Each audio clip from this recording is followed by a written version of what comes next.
Agora, Moraes não só tratou todas essas interpretações como se fossem fatos inquestionáveis, como ainda apresentou o seu voto de uma forma muito controversa.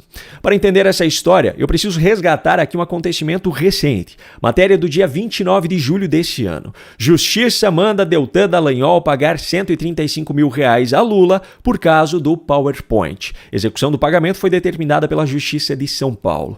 Que caso é esse? Bom, a própria matéria da Agência Estatal de Comunicação relata a sequência dos fatos. Lula processou Dallagnol em 2016 por conta da entrevista coletiva onde foi apresentado aquele PowerPoint que colocava Lula no centro daquela organização criminosa investigada na Lava Jato.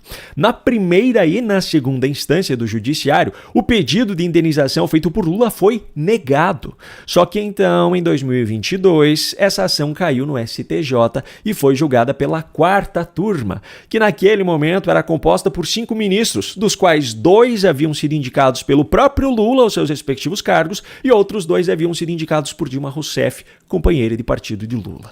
Adivinha o resultado? Pois é, Lula venceu por maioria. Em junho de 2024, a vitória de Lula foi confirmada na primeira turma do STF, essa mesma que está realizando esse julgamento nesse momento, composta por 3 indicados pelo próprio Lula, 1 indicado por Dilma e ainda Alexandre de Moraes. Por mais que essa história por si só já seja um exemplo claro de como há interferência política no judiciário, o foco do meu argumento aqui é outro. Deltan, que era procurador, utilizou um PowerPoint para ilustrar a forma como aquela organização criminosa funcionava, segundo o que foi apurado durante a Lava Jato, e foi processado por isso. A própria primeira turma do STF decidiu que a conduta dele naquela ocasião estava errada.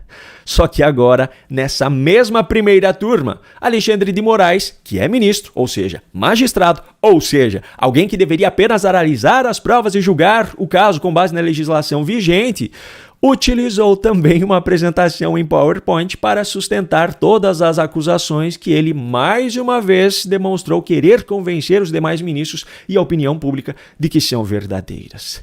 Esse PowerPoint, por sinal, trazia logo no seu início os nomes dos réus que estavam sendo julgados e apontava um deles como líder. A única diferença desse para o PowerPoint de Dallagnol é a forma como esses nomes foram diagramados na tela.